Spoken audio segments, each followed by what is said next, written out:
Picture a surgeon walking into an operating room. She's been briefed on the patient for 3 days.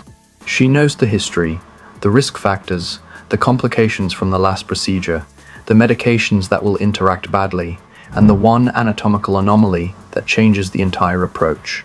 She doesn't arrive and say, "So, what are we doing today?" She walks in prepared, precise, with a plan that was built before she ever picked up the scalpel. Now picture the average person sitting down with ChatGPT. They open a brand new chat. No context, no briefing, no patient file. They type a vague question, get a generic answer, close the tab, and wonder why AI isn't changing their life. That's not a technology problem. That's a professional standards problem. The highest performing people I've met in business, executives, founders, investors, operators, they don't use AI like a search engine. They use it like a professional instrument, with protocols, with preparation, with precision. Today I'm giving you 5 of those protocols, and I promise by the end of this video, you will never open a blank ChatGPT window the same way again. Strategy number 1. The patient file. Every great physician keeps a patient file, not because they have a bad memory, but because medicine is cumulative. What happened in 2019 affects what you prescribe in 2024. The allergy flagged 3 years ago is the thing that saved your life today. The file is the relationship. Without it, every appointment starts from scratch. With it, the doctor walks in already knowing you. ChatGPT, by default, has no patient file on you. Every new conversation, it meets you for the first time. It doesn't know your industry, your goals, your communication style, your strategic priorities, or your blind spots. You are a stranger, every single time. Strategy 1 is building your patient file, a persistent, structured document that makes ChatGPT behave like a physician who has known you for years, not an intern who just walked in off the street. Step 1 is the intake interview. Open voice mode in ChatGPT and say, "You are my chief of staff. Conduct a 20-minute intake interview. Ask me about my professional background, my current priorities, my decision-making style, what I value, and where I consistently get stuck. Then talk, honestly. The way you talk to a doctor, not a journalist." Step 2 is the clinical summary. Upload the transcript and ask ChatGPT to synthesize it into a 1-page operating profile, a structured document covering who you are, how you think, what you're optimizing for, and what you want ChatGPT to always remember. Then go to Settings, find Custom Instructions and paste it in. Now every conversation opens with your file already on the table. ChatGPT knows you lead with data. It knows you hate hedging. It knows you're building a company in a specific market and thinking 3 years ahead. Step 3 is the Specialists folder, what ChatGPT calls projects. Think of each project as a separate specialist clinic. Your business strategy project, your personal development project, your content project. Each one has its own patient file, its own context, its own instructions. A cardiologist doesn't need your dental records. Keep your domains clean. The patient file doesn't make ChatGPT smarter. It makes it relevant. And relevance is the difference between a generic prescription and the treatment plan that actually works. Strategy number 2, the surgical team. A surgeon does not operate alone. The moment a patient enters a high-stakes operating room, there is a team of specialists already in position. The anesthesiologist has reviewed the chart. The scrub nurse has laid out every instrument in a specific order. The circulating nurse is tracking time. The surgical tech is monitoring vitals. Each person has one job. Each job happens in parallel. The surgeon's attention is free to do only what only the surgeon can do, the irreplaceable work. Most people use ChatGPT the way a solo GP performs a triple bypass. One person, one task, hoping nothing goes wrong. Strategy 2 is deploying the surgical team, using ChatGPT's most powerful capabilities simultaneously, like a coordinated operating theater, not a single practitioner. 8 or 3 roles on your AI surgical team. Role 1. The surgical technician, agent mode. The tech doesn't make decisions. The tech executes with precision. Stop doing tasks one at a time. Use agent mode to dispatch complex operations. Find 300 potential enterprise clients in the healthcare SaaS space. Estimate company size. Rank by growth signals. Identify the most likely decision maker at each. Then step back. Let it run. That's a full day of analyst work in minutes. Role 2. The radiologist, vision. A radiologist sees what the naked eye cannot. Upload a photo of your whiteboard, a competitor's landing page, a confusing dataset, a broken slide deck, or a contract clause that doesn't feel right. Say, analyze this image. Tell me what's wrong and give me one specific move to fix it. You now have a radiologist on call, 24 hours a day for $20 a month. Role 3, the consulting specialist, deep research. When a GP encounters something complex they don't guess, they refer out.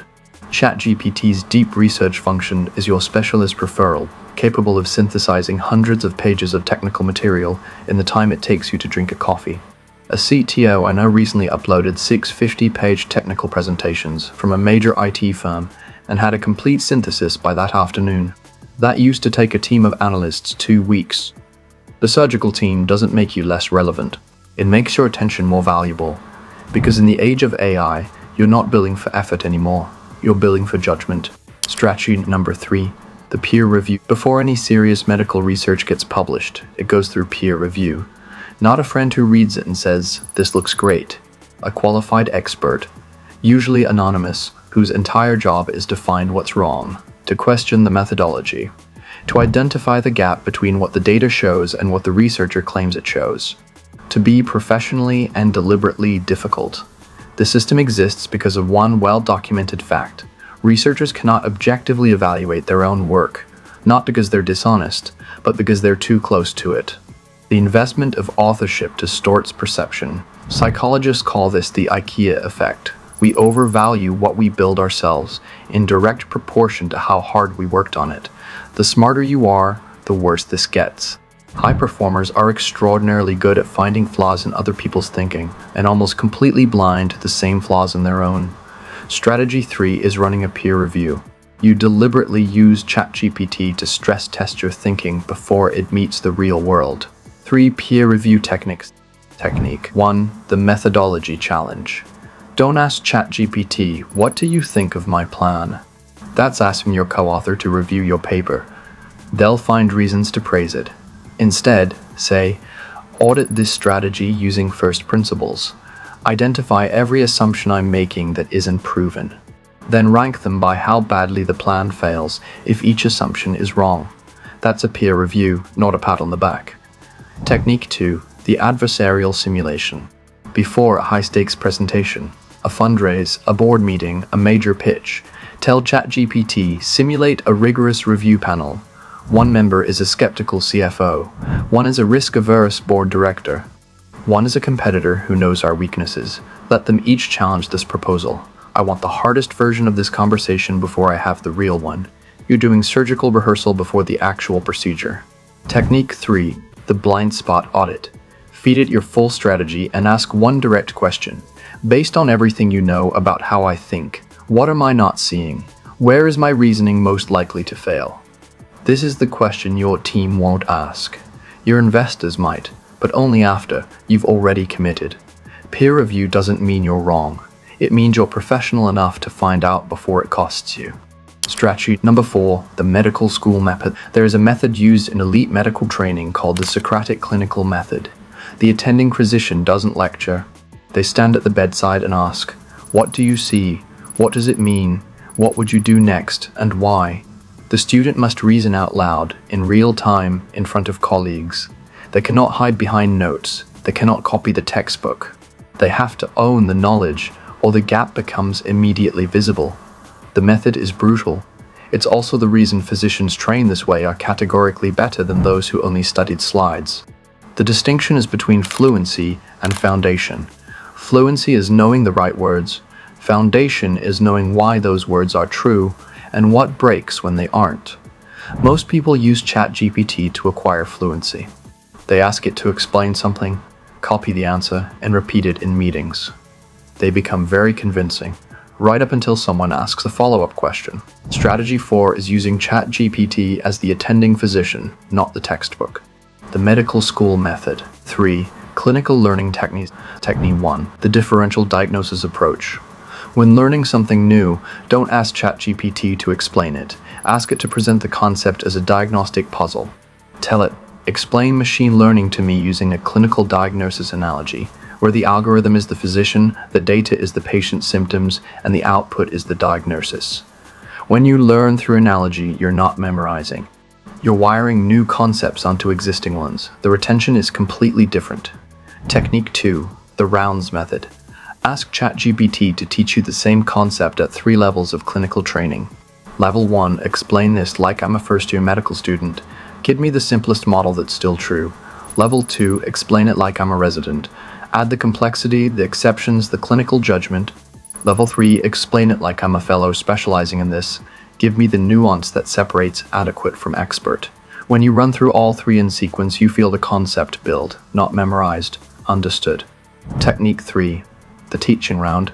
Tell ChatGPT, I need to learn the fundamentals of financial modeling well enough to present it to a board. Don't lecture me. Question me. Give me the minimum viable framework, then put me through a teaching round where I have to explain each concept back to you. If I'm wrong, correct me. You just replaced a $4,000 executive education course with a structured dialogue. The best professionals don't just know things. They understand things well enough to perform under pressure when the stakes are real and the audience is watching. Strategy number 5. The clinical supervisor. In medicine, law, and architecture, the serious professions, there is a structure called clinical supervision. It is not a performance review. It is not a therapy session.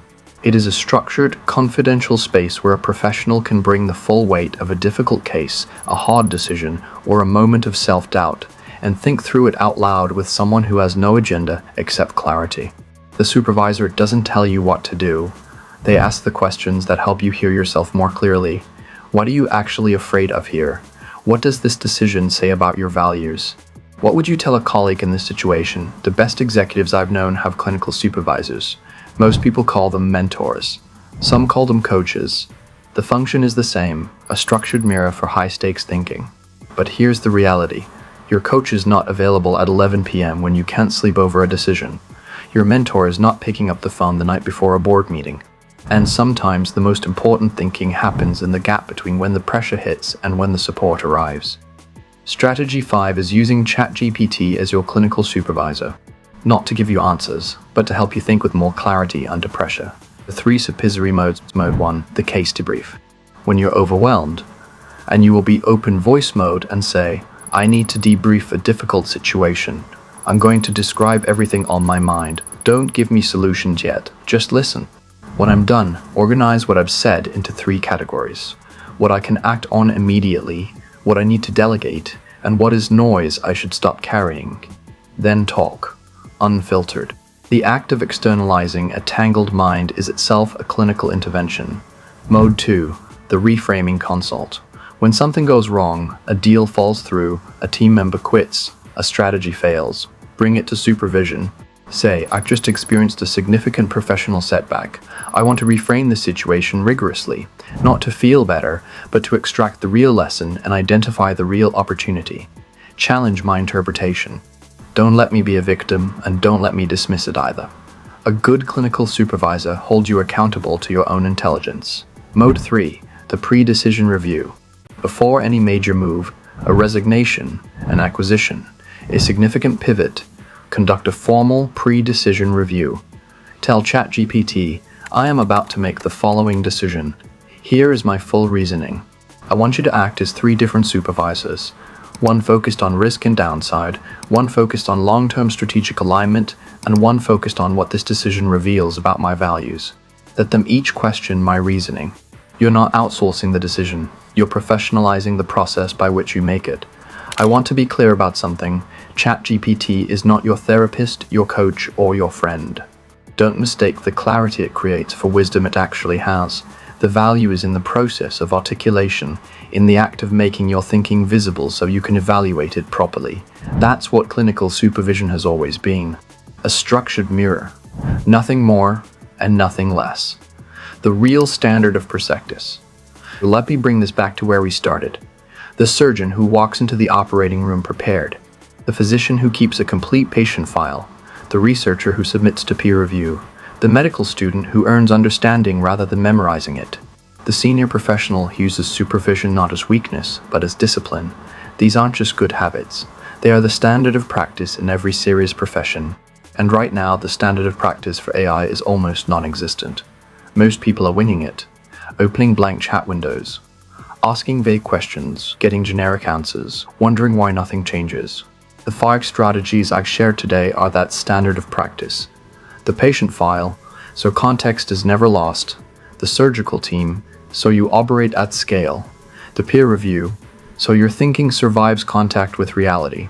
The medical school method, so you build real understanding.